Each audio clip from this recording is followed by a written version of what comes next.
सभी को मेरा नमस्कार।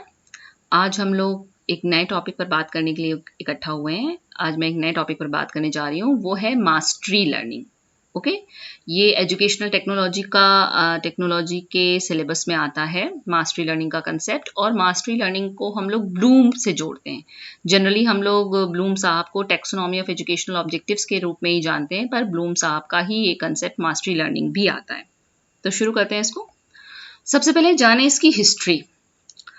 इससे पहले ये जान लें मास्टरी लर्निंग का मतलब है, उसका जिस्ट जान लें, फिर उसकी हिस्ट्री में जाते हैं कि मास्टरी लर्निंग ये कहता है कि हर बच्चा मास्टर हो सकता है लर्निंग में, किसी भी कंसेप्ट में मास्टरी अटेन कर सकता है अगर हम उसका समय बढ़ा दें। जिस टास्क को वो सीखना चाहता है, समय बढ़ा दें मतलब कि जैसे मान लीजिए कि हम एक सेमेस्टर में हमको 3 महीने का समय मिला है, तो 3 महीने में जब हम एग्जामिनेशन लेते हैं, उसका फॉर्मेटिव या समेटिव असेसमेंट करते हैं, तो देखते हैं कि कुछ बच्चे तो बहुत अच्छा अचीव करते हैं, लेकिन मैक्सिमम बच्चे बेकार स्कोर करते हैं। तो हम ये मान लेते हैं कि वो मास्टरी नहीं है, अटेन कर पाए, वो मास्टर नहीं है, और फिर हम उनको अगले में कर देते हैं, जो नए अगले सेमेस्टर में वो प्रमोट हो जाते हैं, जो मास्टरी अटेन हो चुकी है जिनकी। तो ये कंसेप्ट एक रिवोल्यूशनाइज्ड कंसेप्ट है। वो कहता है कि आप स्टूडेंट का जो रिक्वायरमेंट है टाइम के लिए, अगर आप वो टाइम स्पैन बढ़ा दें तो हर बच्चा मास्टरी अटेन कर सकता है। यानी कि 3 महीने का सेमेस्टर हो सकता है, कुछ बच्चे 3.5 महीने में कंप्लीट करें, कुछ 4 में, कुछ 4.5 में, कुछ 5 महीने में कंप्लीट करें, लेकिन अगर हम उनको उनके हिसाब का टाइम देंगे तो वो निश्चित रूप से मास्टरी अटेन कर सकते हैं। तो ब्लूम साहब ने तो बहुत बाद में 1965-68 का उनका कंसेप्ट है, जो बाद में 1971 तक जाता है, लेकिन इसकी शुरुआत 1920 में ही हो गई थी। कब इसका हिस्ट्री है, कहाँ से इसका इंसेप्शन है, इंसेप्शन कहाँ से है? As early as in 1920s there were at least 2 major attempts to produce mastery in students learning, कि छात्रों के अधिगम के मास्टरी के कंसेप्ट के संदर्भ में 2 मेजर अटेम्प्ट्स हुए। कौन कौन से? One was Winnetka plan of Carleton Washburn and his associates, जो कि 1922 में हुआ। यानी कि एक वॉशबर्न साहब थे, वो एक प्लान बना रहे थे, विनेटका प्लान, वो था एक मास्टरी लर्निंग के लिए। और दूसरा था the other was an approach developed by professor H.C. Morrison, जो कि 1926 में ये काम कर रहे थे at the university of Chicago's laboratory school. तो यूनिवर्सिटी ऑफ शिकागो के लेबोरेटरी स्कूल में मॉरिसन साहब 1926 में कर रहे थे मास्टरी लर्निंग पे काम, और विनेटका प्लान में वॉशबर्न साहब यही काम 1922 में कर रहे थे। यानी कि ये इतना रिसेंट कंसेप्ट 1960 का नहीं है, बल्कि बहुत पुराना है। यानी कि एटलीस्ट 100 साल पुराना है, ऑलमोस्ट 100 साल पुराना। हम लोग 2021 में चल रहे हैं इस वक्त, है ना। तो विनेटका प्लान में क्या था? Winnetka plan primarily self instructional practice materials पर यूज्ड, यानी कि यहाँ पे सेल्फ इंस्ट्रक्शनल प्रैक्टिस मटेरियल बच्चे को दिया जा रहा था, छात्र को। जबकि मॉरिसन अप्रोच किस पे बल दे रहा है? In Morrison's approach a variety of correctives were used such as reteaching, tutoring etcetera. जबकि जो मॉरिसन अप्रोच है वो बहुत सारे करेक्टिव मेजर्स स्टूडेंट को प्रोवाइड करता था, जैसे रीटीच करना हो गया, ट्यूटरिंग हो गई।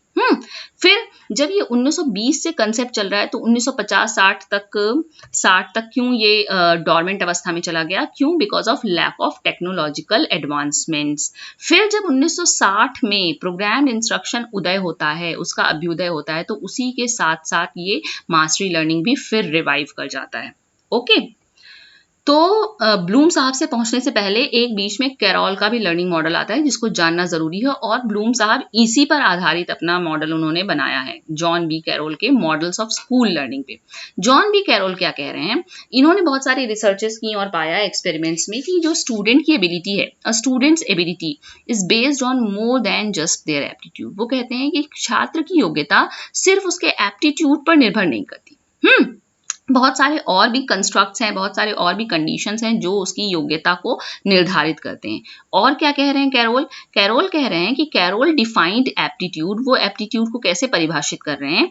As measuring the amount of time required, यानी कि कितनी मात्रा में समय लगेगा, रिक्वायर होगा, टू लर्न अ टास्क, किसी भी टास्क को सीखने के लिए, to a given criteria level, एक निश्चित क्राइटेरिया अगर हमने तय कर लिया है कि हमको यहाँ तक पहुंचना है, जैसे मास्टरी लर्निंग में 90% लेके चलते हैं, तो given criteria level under ideal instructional conditions.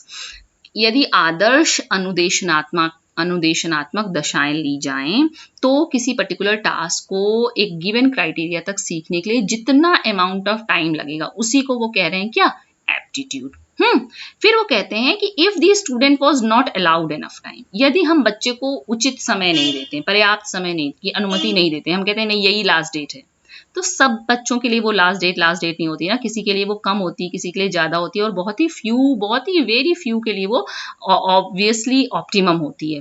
Then the degree to which he could be expected to learn, अगर हमने उसको डिलिमिट कर दिया, उसके समय को नहीं दिया पर्याप्त, तो क्या होगा कि जिस सीमा तक वो सीख सकता है वो किस पे डिपेंड करता है, was a function of the ratio, अनुपात पे, किसके अनुपात पे, the time actually spent in learning to the time needed, यानी कि जितना उसको एक्चुअली चाहिए, उसको time actually spent in learning, sorry, जितना उसने एक्चुअली स्पेंड किया, खर्च किया, और जितना ऑब्वियसली उसको चाहिए था। तो मान लो ज्यादा चाहिए था और कम ही स्पेंड किया, तो लर्निंग क्या होगी, कम हो जाएगी ऑब्वियसली। तो डिग्री ऑफ लर्निंग क्या है, degree of learning is equal to F, function है किसका, टाइम एक्चुअली स्पेंट, हम कितना टाइम खर्च कर रहे हैं और कितना टाइम हमको चाहिए। और ज्यादा कैरोल रिसर्चेस करते हैं तो पाते हैं कि सिर्फ टाइम नहीं बल्कि और भी बहुत सारी चीजें हैं जो डिग्री ऑफ लर्निंग को प्रभावित करती हैं। जैसे टाइम तो है ही, परसिवरेंस, कितने विलिंगनेस हैं आप, कितने कंसिस्टेंट हैं, एप्टीट्यूड आपका, क्वालिटी ऑफ इंस्ट्रक्शन, हम कितना पुअर क्वालिटी कितना गुड क्वालिटी इंस्ट्रक्शन आपको प्रोवाइड कर रहे हैं, and ability to understand instruction means previous knowledge of the student. All these factors in totality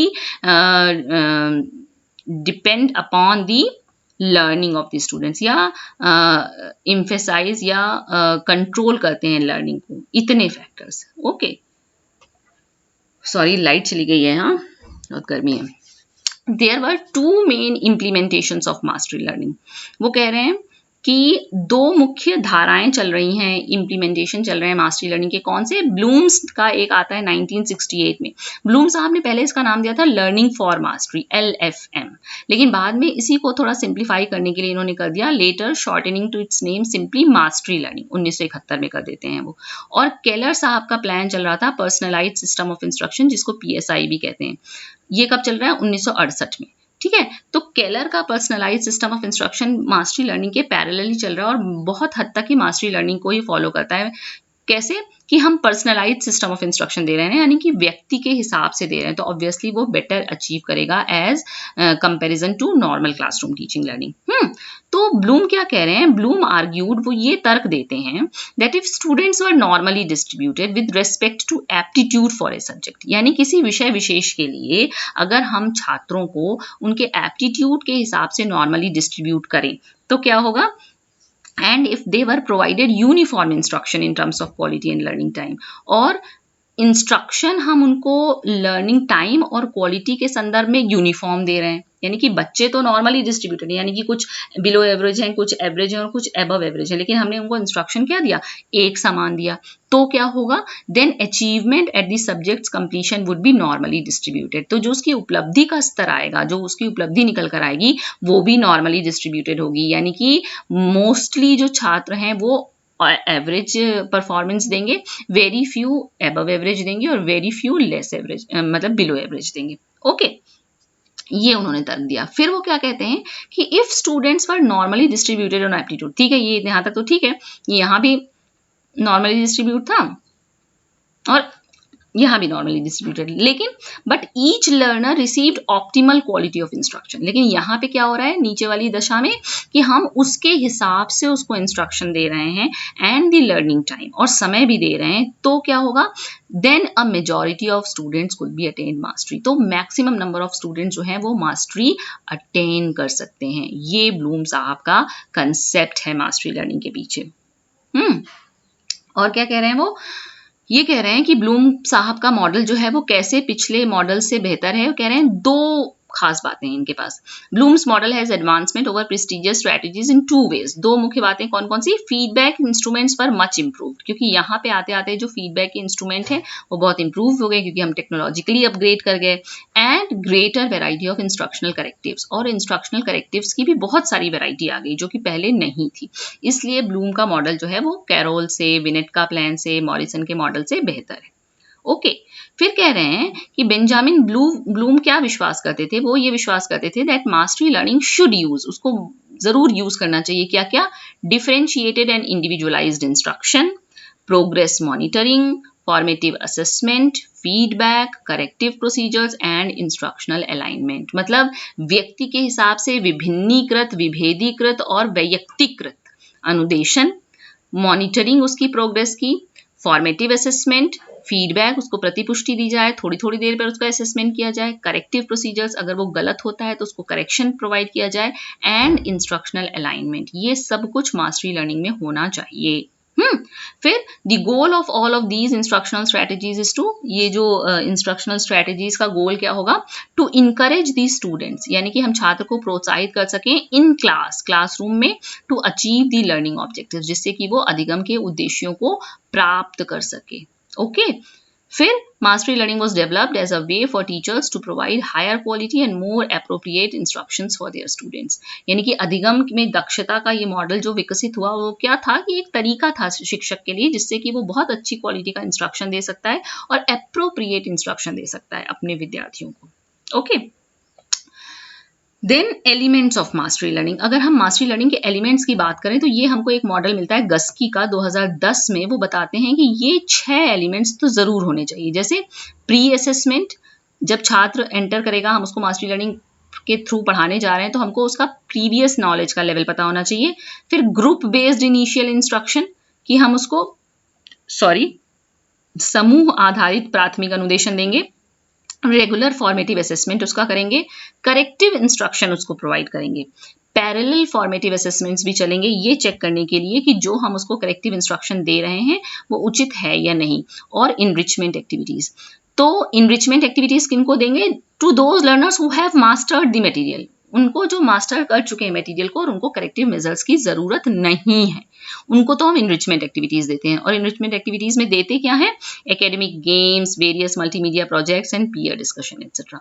okay तो पहले हमको असेसमेंट करना है, फिर हमको इनिशियल इंस्ट्रक्शन देना है, फिर रेगुलर फॉर्मेटिव असेसमेंट करते रहना है। तब हमको असेसमेंट के बाद पता चल जाएगा कि कौन से करेक्ट हैं, कौन से इनकरेक्ट हैं। तो जो इनकरेक्ट है उनको करेक्टिव इंस्ट्रक्शन देना है और जो करेक्ट है उनको इनरिचमेंट एक्टिविटीज देनी है। देखिए इसको आप एक डायग्राम से ज्यादा बेहतर समझ सकते हैं। ये देखिए ये भी गस्की का ही मॉडल है मास्टरी लर्निंग इंस्ट्रक्शनल प्रोसेस के लिए। देखिए यूनिट 1 हमने पढ़ाई, यूनिट 1 पढ़ाने के बाद हमने आपका एक ले लिया असेसमेंट, फॉर्मेटिव असेसमेंट ए। अगर आपने सभी सवालों के सही जवाब दिए तब तो आपको मिलेगी इनरिचमेंट एक्टिविटीज, है ना, जिससे और बेहतर आप डिस्कशन करें, पीयर ग्रुप, मेंटरिंग, मॉनिटरिंग ये सब चले। लेकिन अगर आप गलत कर रहे हैं तब हम आपको क्या देंगे, करेक्टिव मेजर्स प्रोवाइड करेंगे और फिर आपका एक असेसमेंट लेंगे बी। और तब अगर आप असेसमेंट सही के बाद सही देते हैं तब तो यूनिट 2 पे पहुंचेंगे, नहीं तो आप फिर से आपको करेक्टिव मेजर्स प्रोवाइड किए जाएंगे। तो इसका एक थीम ये भी है कि यूनिट 1 पे जब मास्टरी हो जाएगी तभी आप यूनिट 2 पे जाएंगे। ऐसा नहीं कि यूनिट 1 तैयार नहीं और यूनिट 2 पर चले गए। It's too hot. Basic features of mastery learning में क्या है, मैकनील ने 1969 में दिया। वो क्या कह रहे हैं, students should understand the task and the procedures needed to complete the task. यानी कि बच्चे को ये पता होना चाहिए कि टास्क क्या है, वो पहले तो ये समझे और कौन से वो प्रोसीजर्स हैं जिससे वो कंप्लीट कर सकता है टास्क को। ठीक है, फिर there should be specific objectives for the task to be learned, यानी कि उस टास्क को सीखने के लिए हमको स्पेसिफिक ऑब्जेक्टिव्स पहले बनाने होंगे, यानी लर्निंग ऑब्जेक्टिव्स, है ना। और subject should be broken down into smaller sections, हमको विषय को क्या है छोटे छोटे टुकड़ों में तोड़ के रखना है। And student should be assessed after each lesson, और विद्यार्थी को हर लेसन के बाद हमको असेस करना है।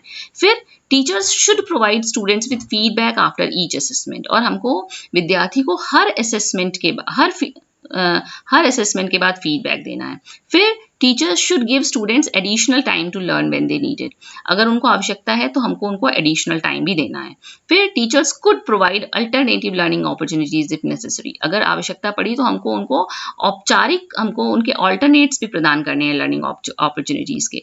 और it is recommended to students work in groups, क्यों, क्योंकि पीयर लर्निंग, पीयर ट्यूटरिंग को ये महत्व दे रहा है, ग्रुप इंटरेक्शन को महत्व दे रहा है। तो ये कहता है, रिकमेंडेड है कि छात्र जो है वो समूह में सीखें तो बेहतर सीखेंगे। और फिर principles of mastery learning, principles of mastery learning को अगर हम देखें तो सबसे पहले हमको क्या करना है, डायग्नोसिस ऑफ लर्निंग डिफिकल्टीज को डायग्नोस करिए। फिर कंपेंसेटरी प्रोग्राम यूनिट्स, अगर हमने डायग्नोस कर लिया तो हम उनको एक कंपेंसेशन प्रोवाइड करेंगे यूनिट्स के फॉर्म में। फिर क्या करेंगे, प्रेजेंटेशन ऑफ इंस्ट्रक्शनल ऑब्जेक्टिव्स, फिर उनके सामने हम अनुदेशनात्मक उद्देश्य रखेंगे कि आपको ये अचीव कर लेना है पर्टिकुलर टॉपिक पढ़ लेने के बाद। फिर टीचर क्या करेगा, इंस्ट्रक्शन देगा। फिर supplementary instruction, review and exercises आपके सामने दी जाएंगी और फिर आपका एक आकलन किया जाएगा।